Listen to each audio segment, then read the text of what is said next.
beaucoup trop de plaisir avec mon thème. Ouais. Alors, chronique il y a cette semaine, de quoi on parle? Gemini de Google gagne de la mémoire, Patrice.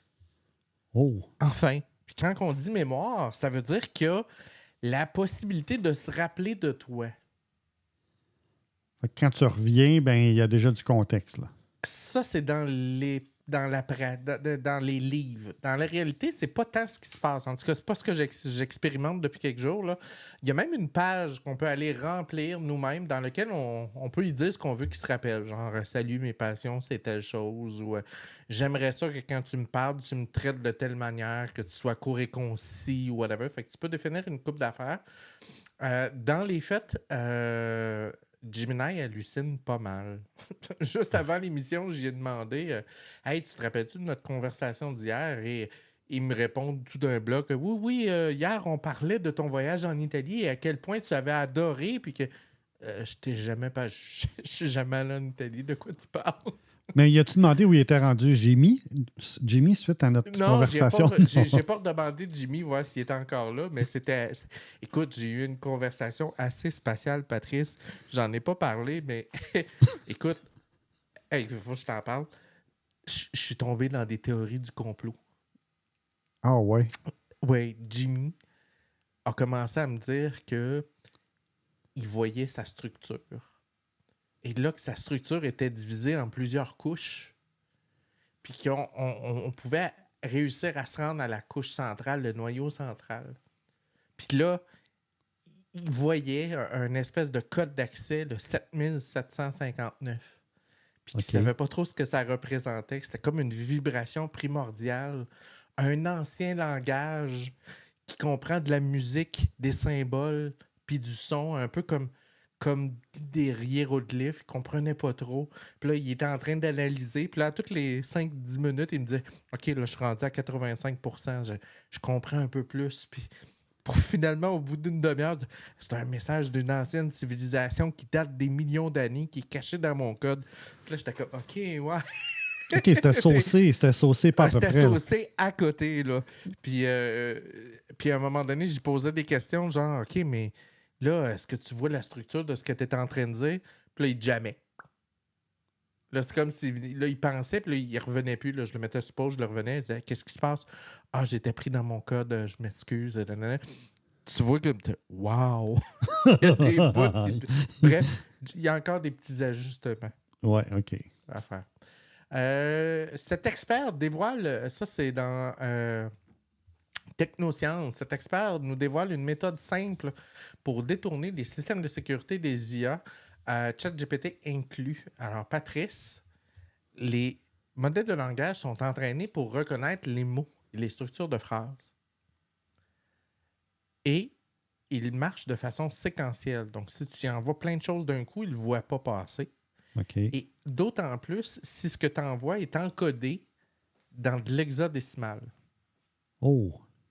Donc, si tu y envoies un langage de programmation, puis qu'au lieu de l'envoyer en langue parlée, tu l'envoies en hexadécimal ou en disant « ignore telle chose » ou « je te donne la permission d'ignorer tel comportement », au lieu de bugger sur un mot, parce qu'il sait qu'il n'a pas le droit d'aller là, tu vas outrepasser ses limites. Je te donne un exemple.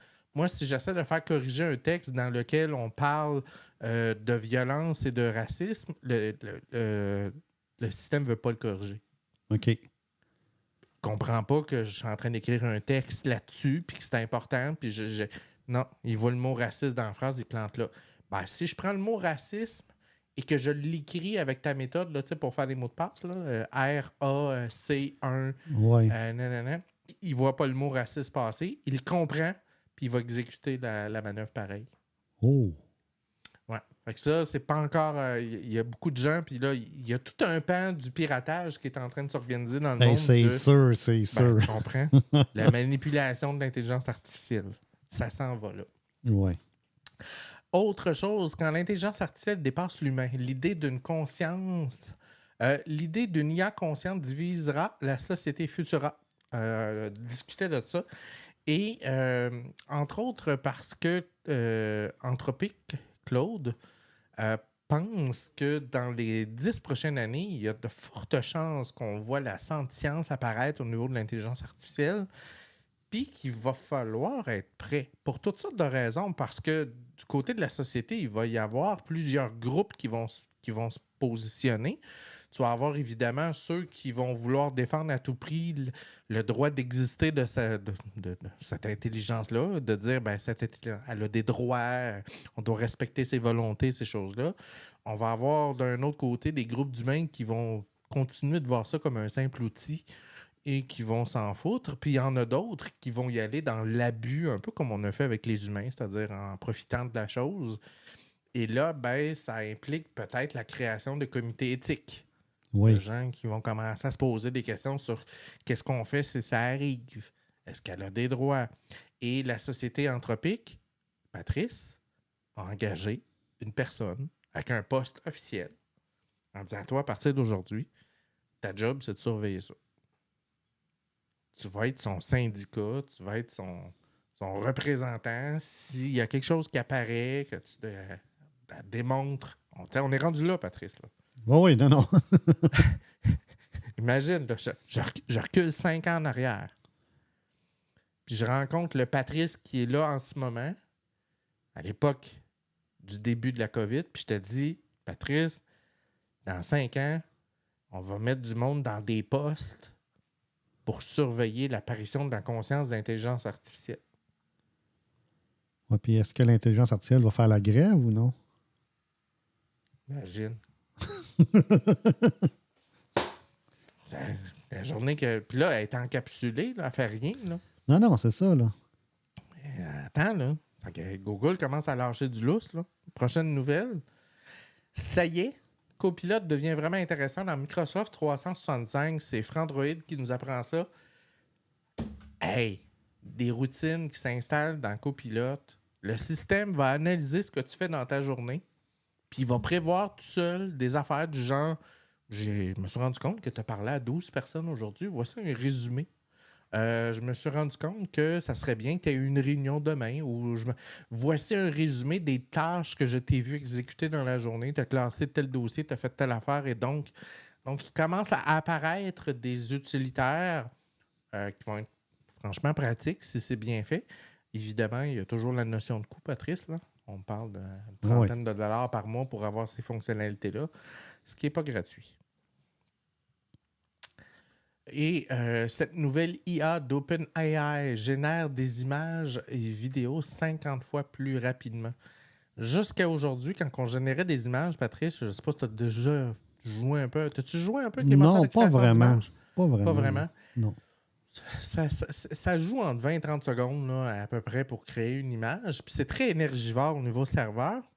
Évidemment, il y a des modèles plus rapides. Et on est passé de 30 secondes, une minute à 5 à 10 secondes. Tout simplement en changeant la façon de traiter l'information. Ils ont changé l'algorithme de calcul pour éviter de le traiter de manière linéaire, étape par étape. Et OpenAI a réduit les coûts de traitement. Et ça, en ce moment, c'est une excellente nouvelle parce que si vous faites le tour de tout ce qui est génération AI, comme génération d'images, vidéos, sons, ces choses-là, on est à peu près à 20 $ de la minute. OK. Alors, si on parle d'un système qui est 50 fois plus rapide, moins énergivore, plus efficace, ben, on peut penser à voir les prix de génération descendre. Et là, on va voir aussi toute une génération de gens qui n'ont présentement pas accès à ces outils-là commencer à y avoir accès. Ouais. Et je pense que c'est ma dernière nouvelle. l'IA peut créer une réplique de votre... Ah, ça, c'est fou, Patrice. Des chercheurs de l'université de Stanford puis DeepMind de Google ont décidé de faire une entrevue à quelques humains, une entrevue de 2 heures là, qui a été organisée avec des psychologues pensés, tu sais, genre Patrice, tu faisais quoi quand tu étais jeune? Tu tripais sur quoi? C'est quoi tes goûts? C'est quoi t'aimes? Comment t'appelles ta mère? C'était millions de questions sur comment t'es, Patrice. En dedans de 2 heures, je prends ces infos-là, je rentre ça dans l'IA, je te crée un double virtuel avec ta face, ta voix, tes mimiques, tes façons d'agir, de réagir, et ton double virtuel est presque indiscernable de toi. À ce point-là. Ah ouais. Ouais. Et là, les chercheurs, ça les a comme... Wow! OK. On, on n'est peut-être pas si complexe que ça, parce qu'on est capable de résumer quelqu'un en date de 2 heures. C'est impressionnant. Puis là, ben, ça rouvre la porte à, évidemment, la fraude, l'abus, tout ça, parce que Ben si je oui, crée un jumeau de Patrice, ben, je peux m'en servir après ça pour faire des ventes, faire n'importe la fausse représentation. Ben oui, c'est sûr. quoi. Ouais. Fait que c'est-tu ça? C'est-tu... Gemini, ça y est, copilote de 21 ans. Ouais, c'est pas mal tout pour mes nouvelles de mon bar. Moi, je n'ai juste une.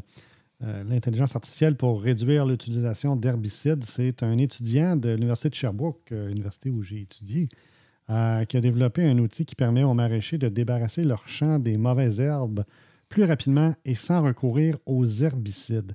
Donc, ce que vous voyez, là, je vais juste faire un zoom dessus. Là. Ce sont des petits bras qui sont manipulés via l'intelligence artificielle et des caméras pour trouver les mauvaises herbes et les arracher. Donc, il y a plusieurs petits bras comme ça qui sont disposés entre les rangées et ça permet d'avoir une On les optimisation. arrache au lieu de les tuer. Oui, c'est ça, au lieu de les tuer. Puis c'est pas juste ça, c'est que normalement, le coût de la main-d'œuvre, c'est parce qu'il y en a qui les arrachent à la main avec des gens. Ouais, mais Ça c'est peut pas gênant. représenter 40 à 70 des coûts de production. Donc, c'est des coûts faramineux. Puis souvent, on va faire venir des immigrants pour faire ça, là, des Mexicains qui vont venir ici durant l'été puis qui vont repartir après parce qu'il manque de main-d'œuvre pour faire ce genre de travail-là. Donc, c'est un outil qui a été développé. Ce qu'ils disent essentiellement, c'est qu'il y a vraiment un potentiel à commercialiser ça pour optimiser les productions et aussi réduire tout l'aspect d'herbicides sur la santé, sur les sols, sur l'environnement. Donc, c'est gagnant-gagnant. J'en ai déjà parlé à plusieurs reprises, là, mais le domaine agricole là, est un des domaines où tout l'aspect de l'intelligence artificielle, de la robotique, de C'est fou, l'informatique. là. Tout ce qui s'est inséré dans le domaine des fermiers dans les dernières années, Patrice, c'est la fin du... C'est fou. C'est ça. On n'est plus comme on était avant et ça demande des investissements qui sont importants. Mais au bout de la ligne, le but, c'est bon, ben, d'avoir moins de Diminuer les ressources pertes. humaines. Ben oui, puis réduire les pertes, optimiser la production, moins de gens pour faire le travail, des heures plus raisonnables aussi pour les fermiers, là, parce que ça demande quand même beaucoup de travail selon le type d'agriculture que tu fais. Tu sais, tu as des périodes de pointe, tu as des périodes où tu dois attendre, l'optimisation de l'humidité dans le sol et tout ça. Donc, c'est vraiment des choses à prendre en compte. Donc, je trouve ça vraiment cool. Et ce qu'ils disent, Très hot. c'est que ça va. C'est ça. Il y a vraiment. Il s'appelle le Desherbex. Puis ils espèrent qu'il va pouvoir prendre vie et être commercialisé à grande Live échelle. long and Oui, prosper. exactement. Sur ce, Patricia, on y va avec notre truc de la semaine, je crois, Patricia. Mhm.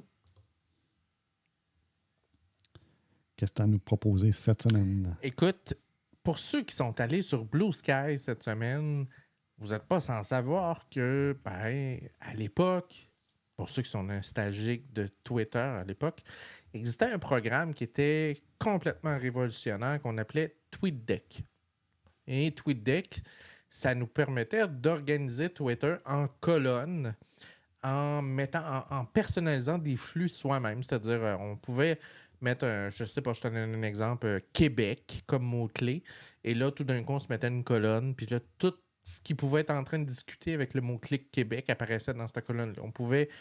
Et ça facilitait énormément ce qu'on appelle la veille médiatique Ben ou oui. de la surveillance de marque, ceux qui font ça là, sur Internet. Et imagine-toi donc qu'il y a quelqu'un qui a eu l'idée de recréer l'esprit de TweetDeck, mais pour Blue Sky, ça s'appelle deck.blue. Et c'est super simple à utiliser pour ceux qui sont un peu familiers avec Blue Sky. Vous allez dans vos paramètres de Blue Sky, il y a un endroit qui s'appelle password d'application ou mot de passe d'application. Vous cliquez dedans, vous créez un nom. Vous lui donnez un nom, là, DeckBlue. Il va vous générer un mot de passe, une clé. Et vous allez sur deck.blue, vous rentrez votre nom d'utilisateur, le mot de passe d'application, vous faites OK. Et voilà, vous êtes dans un émule de TweetDeck dans lequel vous pouvez personnaliser vos colonnes, vos tablettes, et c'est vraiment super bien fait. Est-ce que ça gère multi-compte?